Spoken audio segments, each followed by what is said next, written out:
ምምሕዳር ትራምፕ ናብ አዲስ አበባ መገሹ ከም ዝሰረዞ ሚኒስተር ወፃኢ ጉዳያት አሜሪካ ንቀዳማይ ሚኒስተር አብይ አሕመድ ብቴሌፎን ሓቢሩ። ኤርትራውያን ዕምሪ ኢሳያስ አፈወርቂ ንምንዋሕ ህይወቶም ዝኸፍልሉ ስርዓት ደው ንምባል ዓለም አቓልቦ ክትገብረሉ ይግባእ ተባሂሉ። ቤት ጽሕፈቱ ክልል ዓፋር ዝገበረ አቦ መንበር ዓፋር ቀይሕ ባሕሪ ዝተባህለ ዲሞክራሲያዊ ግንባር ኣብ አልጀዚራ ኣብ ዘስፈሮ ጽሑፍ ዓለም ብዛዕባ ኤርትራ ተርእዮ ዘላ ስቕታ ነቒፉ።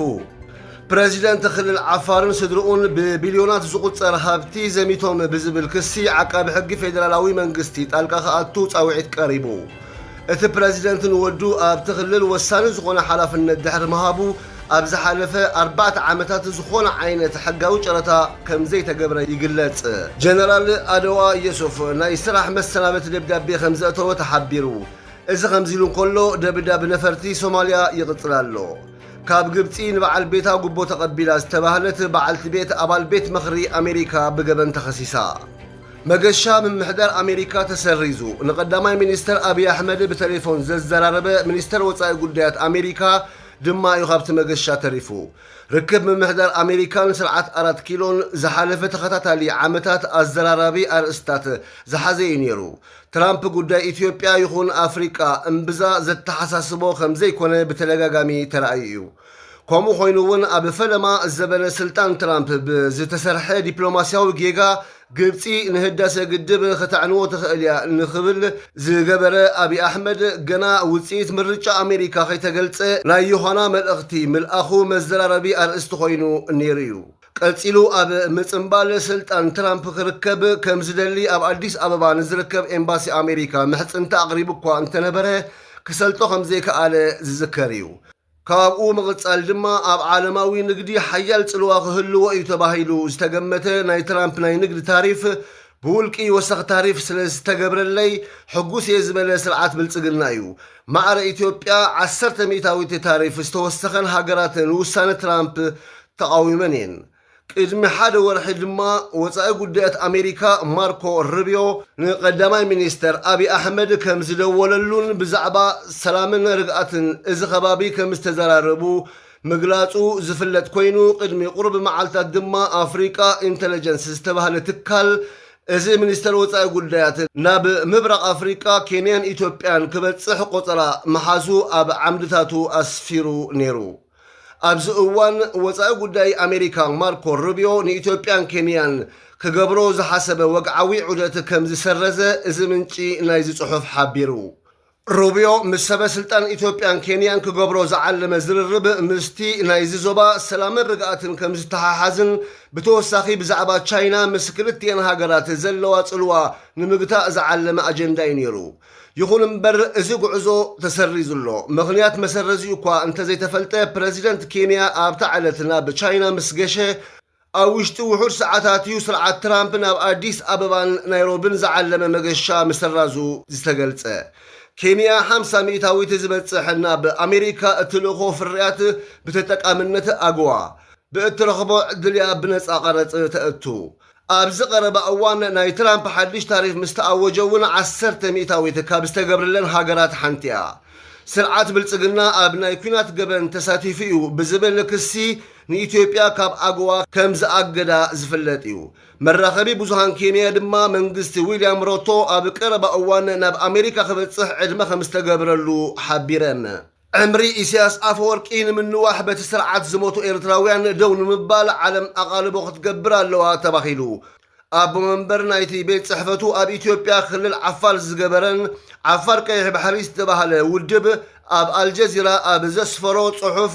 ዓለም ኣብ ጉዳይ ኤርትራ ተርእዮ ዘላ ስቕታ ነቒፉ። ስም ኢሳያስ አፈወርቂ ከም ብሓድሽ ዝለዓል ዘሎ ምስ ኢትዮጵያ ኣብ ግጭት ከኣትዩ ብዝብል ኣርእስቲ እምበር ኣብ ልዕሊ ህዝቢ ኤርትራ ብዝፍጽሞ ግፍዒ ኣይኮነን ዝብል ናይ ኢብራሂም ሃሩን ጽሑፍ ፕሬዚደንት ኤርትራ ነቲ ሃገር ማዓስከር ሰራዊት ገይርዋ ይብል። ኣብ ዘበነ ጆሴፍ ስታሊን ኣብ ሶቪየት ሕብረት ዝነበረ ማዓስከር ጉላ ምስ ህልው ኩነታት ኤርትራ ዘነጻጽረ እዚ ጽሑፍ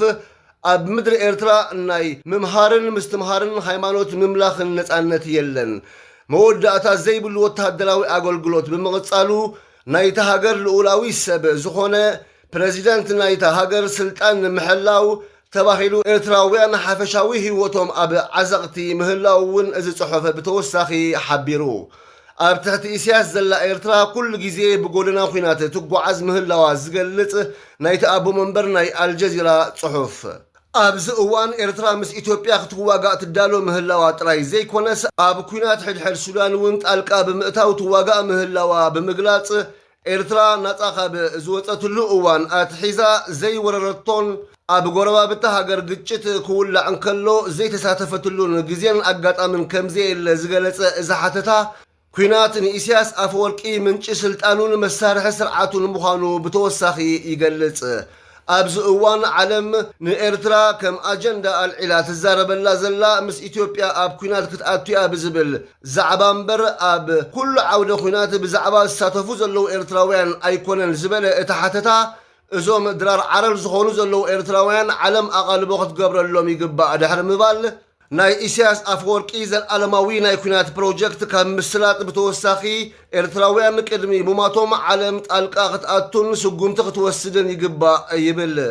ዓፋር ቀይሕ ባሕሪ ዝተባህለ ዲሞክራሲያዊ ምንቅስቓስ ኣብ ክልል ዓፋር ኢትዮጵያ ዝንቀሳቐስ ኣንጻር ሻዕብያ ዝተዓጥቀ ውድብ ክኸውን እንከሎ ስርዓት ብልጽግና ድጋፍ ካብ ዝገብረሎም ውድባት ሓደ እዩ ኣቦ መንበር እቲ ውድብ ድማ ኣቶ ኢብራሂም ሃሩን እዩ ፕሬዚደንት ክልል ዓፋርን ስድርኡን ብቢልዮናት ዝቁፀር ሃብቲ ዘሚቶም ብምባል ፌደራላዊ መንግስቲ ጣልቃ ክኣቱ ፃውዒት ቀሪቡ እቲ ፕሬዚደንት ኣብቲ ክልል ንወዱ ወሳንን ኣገዳስን ስልጣን ድሕሪ ምሃቡ ኣብ ዝሓለፈ 4 ዓመታት ክፉት ጨረታ ተገይሩ ከም ዘይፈልጥ ተሓቢሩ ንስርዓት ብልጽግና ካብ ሓደጋ ኣድሒነዮ ዝብል ፕሬዚደንት ክልል ዓፋርን ናይቲ ክልል መራሒ ብልጽግናን ፕሬዚደንት ኣወል ኣርባ ኣብቲ ክልል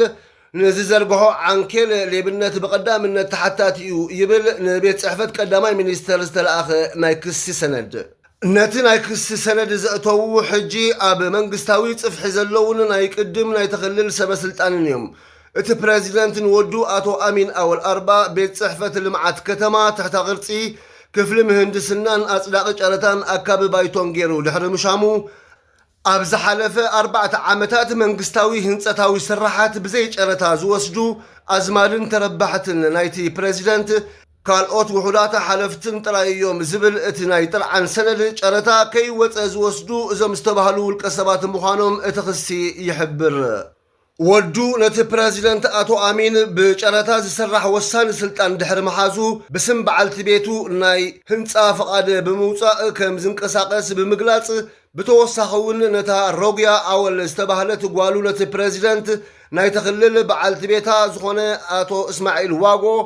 ካልእ ናይ ኮንትራክተር ፍቓድ ከም ዘውፅእ ዝገበሩ ኣዝማድ ናይቲ ፕሬዚደንት እዮም ብምባል ዝቕፅል እቲ ናይ ክስ ሰነድ ሓውና ሓላፊ ፀጥታ ናይ ተኽልል ዝኾነ ኣቶ ጎልዱ ሃመሎ ዝኾነ ኣቶ ዳውድ ሃመሎ ካልእ ተሓባባሪ ናይቲ ገበን ምዃኑ እውን ይገልጽ በዛ ዓንኬል ተዘሚቱ ዝበሃል ዘሎ ሃብቲ ዝርዝር እውን ኣስፊሩሎ ሓሙኡ ነቲ ፕሬዚደንት እስማዒል ኣብ ዝሓለፈ 2 ዓመታት 8 ናይ ህንፃ ኮንትራት ብኣዝዩ ዝተጋነነ ዋጋን ብዘይ ጨረታ ከም ዝወሰደን ግብሪ መንግስቲ ከይሓወሶ 1.2 ቢልዮን ይበጽሕ ይብል እቲ ናይ ክሲ ሰነድ ኣብ ቀጽሪ ቤተ መንግስቲ እቲ ክልል ብኣቶ ዳውድ ሃመሎ ብኮንትራት ዝስራሕ ዘሎ ፍሉይ ኣዳራሽን ሓሙኡ ነቲ ወዲ ፕሬዚደንት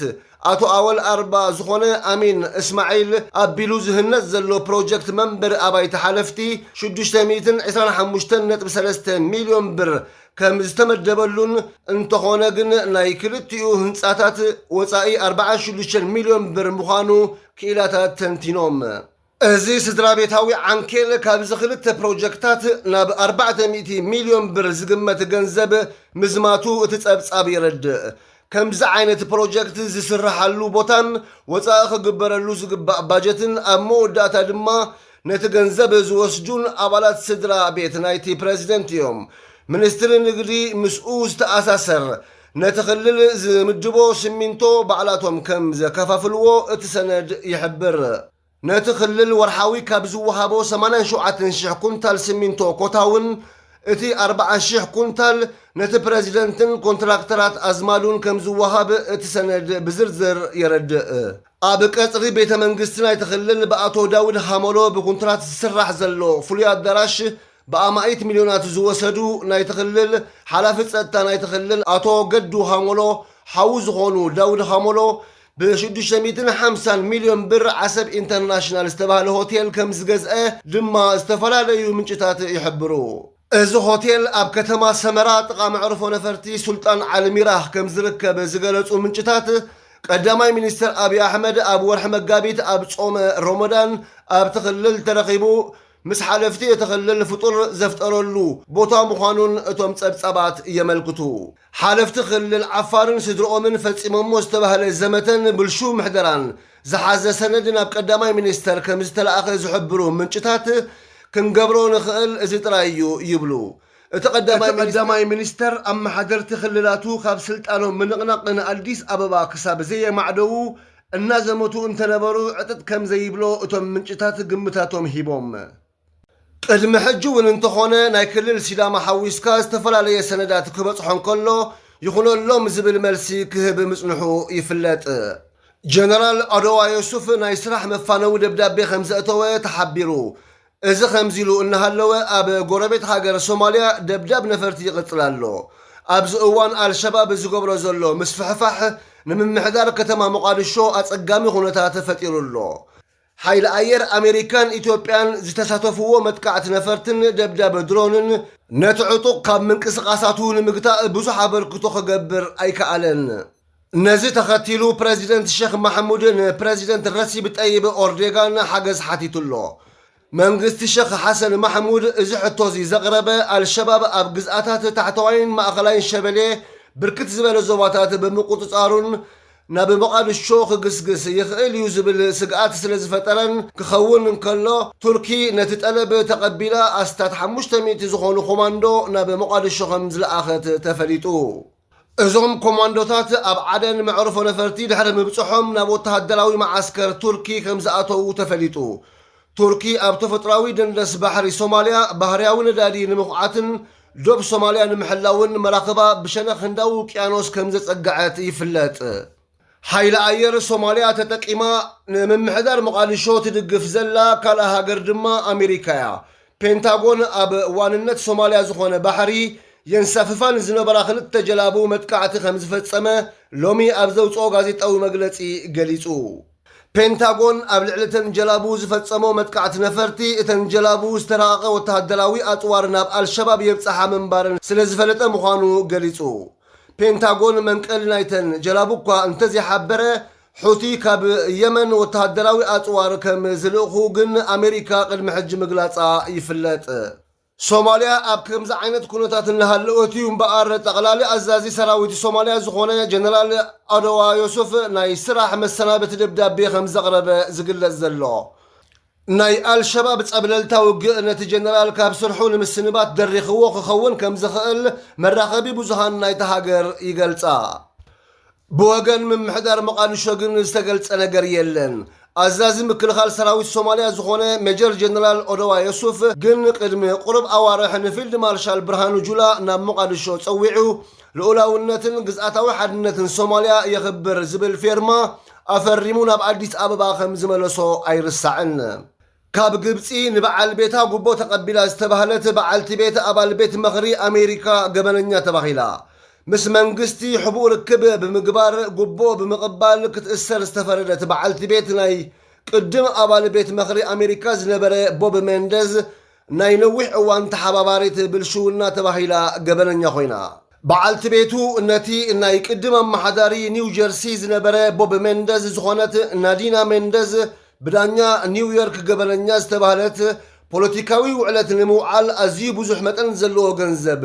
ድርዕ ወርቅን ኣዝያ ክብርቲ መኪናን ድሕሪ ምቕባልን ንዓመታት ዝፍጸም ዝነበረ ብልሽውና ተሳታፊት ነይራ ተባሂላ እያ ተፈሪዳ ጓል 58 ዓመት ናዲና ሜንደዝ ገበነኛ ተባሂላ ዝተፈርደት ንበዓል ቤታ ብምድጋፍ ጉቦ ብምቕባልን ፍትሒ ንምጉዕጻጽን ዝገበረቶ 5 ክስታትን እዩ እታ ሰብ ምስ በዓል ቤታ ዝተኻሰሰትሉ እዋን ቅድሚ 2 ዓመት እኳ እንተኾነ መስርሕ ፍርዲ ክደናጎይ ዝኽኣለ ግን ብምኽንያት ዝነበራ ናይ ጡብ ካንሰር እዩ በዓል ቤታ ሮበርት መንደዝ ኣብ ዝሓለፈ ዓመት ወርሒ ሓምለ ናይ 11 ዓመት ማእሰርቲ ዝተፈርደ ክኸውን እንከሎ እቲ ቤት ፍርዲ ነቲ ፍርዲ ንምጽዳቕ ንወርሒ ሰነ ቆጸራ መሓዙ ይፍለጥ